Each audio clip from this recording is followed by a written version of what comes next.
Hello, good morning po. Ito naman po ang ating ipeplex ngayon. Ang ating bibigyan ng research ang avocado leaves. Katapos lang po natin ang ating avocado bunga. So tapos po tayo sa avocado bunga. Kung isasama po natin yung avocado bunga at sa avocado leaves, ay medyo mahaba po ang ating magiging topic. So ito po ang ating avocado leaves ngayon, ang ating ipeplex. So base po sa research natin, ang avocado leaves po ay tinatawag na water pill. Ibig sabihin po siya po ay diuretic. So, medyo mabigat-bigat pa rin. In layman's term, diuretic po ay pampaihi. So ito po nung ako po bata pa, tatandaan ko po pag ako bumibili ng puto bongbong ay laging may libreng tsaa. Ang tsaa na pala yon ay sinabi nila na yun po ay dahon ng avocado. So marami pong health benefits ang avocado leaves. Unang-una, diuretic. So diuretic or water pill, ibig sabihin pampaihi. So ito po ay malaking tulong doon sa may mga sakit na sa pag-ihi, sa mga may infection sa ihi, sa may mga dialysis, sa mga may kidney stone. So ito po ay nakapag-flush, mabilis po makapag-flush ng ating mga dumi sa ating bato, sa gallbladder. So unang-una nating i-flex yung kanyang tinatawag na natural diuretic. Ang natural diuretic po, tinatawag na pampaihi, yan po nakakapag-flush ng kidney stone at nakakapag-expel ng mga kung ano pang dumi po dyan sa ating bladder.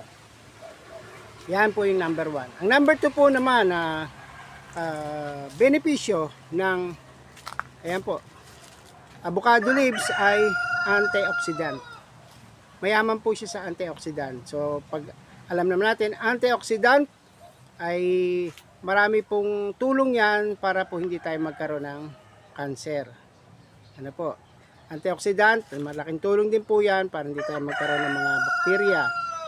So malaking tulong, kaya yung pong ito po na tayo magawa ng tsaa nito, tea, avocado leaves tea, malaking tulong po, lalo na po doon sa may mga kidney stones.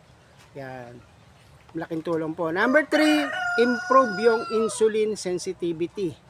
Yan, discuss natin insulin sensitivity. Para saan yan? Yung insulin po ay dyan po yan sa may mga diabetic. Sabi ko na nga po, yung diabetic, bigyan din natin ng isang video yan na bibigyan natin ng topic. So ang diabetic po kasi ay merong tatlong klase. Type 1, type 2, at saka yung sa pagbubuntis nakakakuha ng diabetic. So type 1, mula po sa pagkabata, meron na siyang diabetic. Ano po? So sa pagkabata pa lang, pagkasilang, na-develop niya na yung may problema siya sa insulin. Hindi siya nakakapag-develop na insulin para po yung sugar ay pumasok sa ating cell. So yung type 2 naman, yan, marami po ngayon ang type 2 diabetic.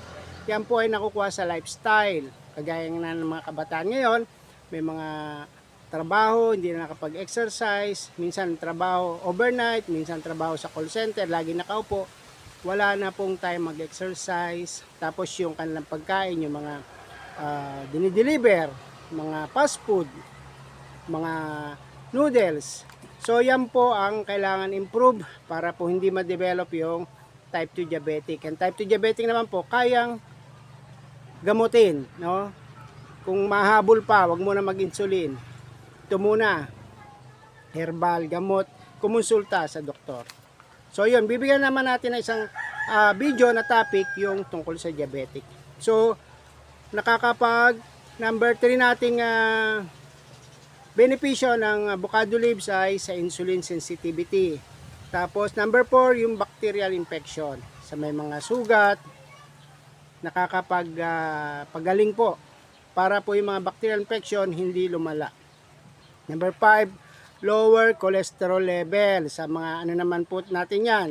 Dati po sa mga kabataan, puro matatanda, pag chine-check may mga cholesterol. Ngayon po, may epekto na rin po sa mga kabataan natin dahil nga po sa style ng pagkain at hindi na nakakapag-exercise, puro na lang cellphone.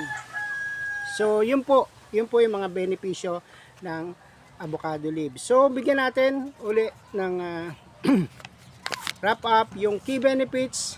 Sa mga elderly naman ay nakakapagbababa ng BP o blood pressure.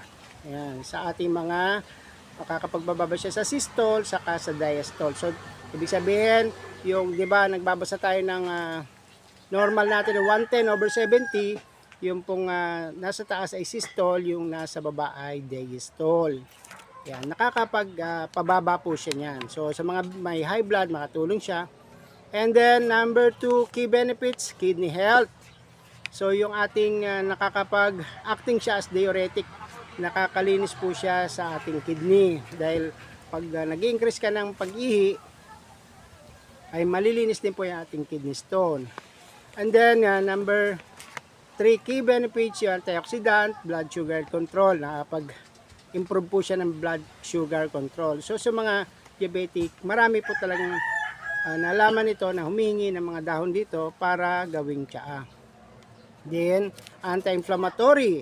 Yan. So pag mga nasugatan kayo, namaga, o yung kayo po yung nabalian, mamaga, so nakakatulong po yan sa anti-inflammatory. Nakakapag-relieve ng pain sa mga headache, back pain, and sore muscle. Ano po, yan po. So gagawa lang po tayo ng tiyaan yan.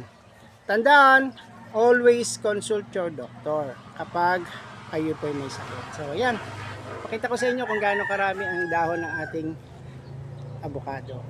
Nasa 20 meters po ang taas ng avocado natin dito. Pwede po kayong humingi dito sa aming lugar. May tanim po ako nun sa likod. At gusto nyo pong malaman pa yung pong isang benepisyo doon sa buto. Pakita ko rin sa inyo, may pakita ko sa inyo tungkol sa buto. Yung pong additional information po, ito pong sa buto ng avocado. Gaya po nito, meron na po tayong bunga ng avocado. Yung pong nahinog na nito, huwag nyo pong itapon yung buto. Ano? Yung pong nahinog nyo na avocado, huwag pong itapon ng buto. At mayroon pa po yung benefits. Dahil po yan, mayroong anti-inflammatory benefits. Kaya po, pag meron na po kayong avocado na dito, durugin nyo lang po or hiwain na maliliit. Okay? Durugin, hiwain na maliliit, ilagay po sa bote and lagyan ng family rubbing alcohol. Yung family rubbing alcohol, pwede po yon. Or yung alcohol na gin, pwede rin po yon. Then, ipunin nyo lang dyan sa loob. Yun po yung ihahaplas nyo sa masasakit nyo. Masakit ang likod nyo, masakit yung balikat, yung mga kasukasuan. Ako po ay ginagamit ko to, yung panghaplas na ito, amoy amoy alak, amoy gin. Kung saan po yung masakit na part, ipahid po yung buto ng avocado. Malaking tulong po. So iwas po yung laging inom ng mga may penaming acid, anti-inflammatory. Dahil po pag nasanay tayo dyan, ang katawan natin sa pag-inom ng mga synthetic na drugs, ay kung kayang tiisin naman po yung sakit, ay tiisin muna. Kasi kung tayo po inom ng drugs, not knowingly, naiipon po yan sa ating kidney na sumasala po ng mga dumi ng katawan, and yung kidney naman po ay maapektuhan.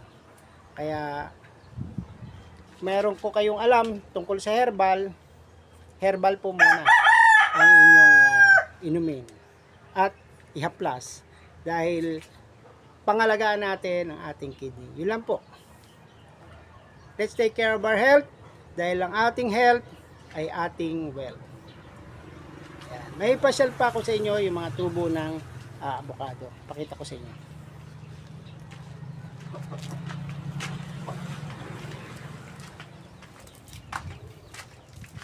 Ito pong avocado kasi po ay malutong.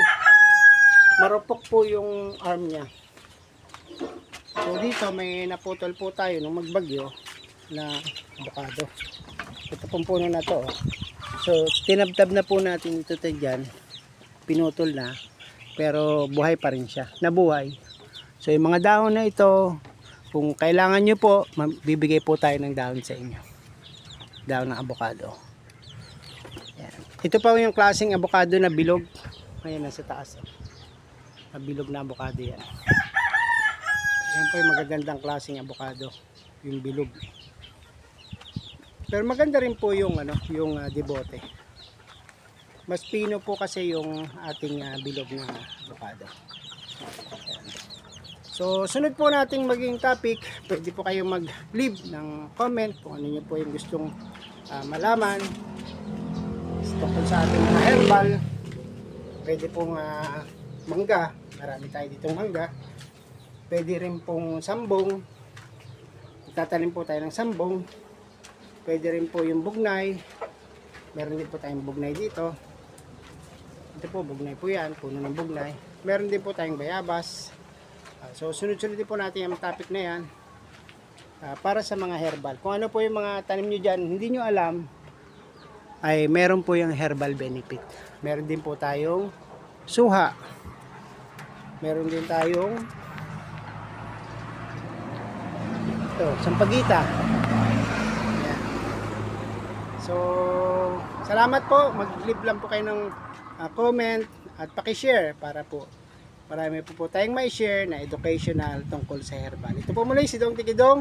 Kung hindi pa kayo nakasubscribe sa akin channel, inaanihan ko pa kayo na mag-subscribe and hit all the notification bell para updated tayo sa lahat ng mga videos.